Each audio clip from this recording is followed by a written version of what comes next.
அனைவருக்கும் சுதந்திர தின நல்வாழ்த்துக்கள்ங்க. இன்றைக்கி வந்து பாப்பா ஸ்கூலில் வந்து சுதந்திர தினத்துக்கு ஸ்பீச் பேசியிருந்தாங்க. அதுதான் நம்ம கேட்க போகிறோம்.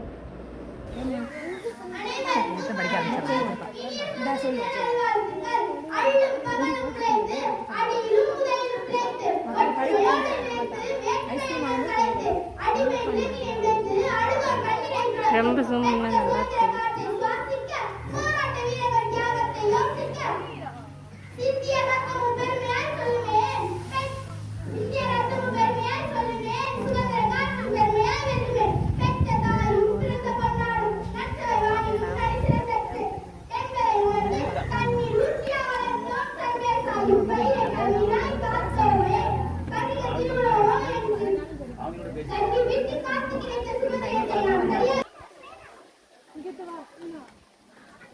இதில் 2 பாப்பா ட்வின்ஸு ட்ரெஸ்ஸு சூப்பராக இருந்துச்சு. அப்படி கமெண்ட்ல சொல்லுங்கள்.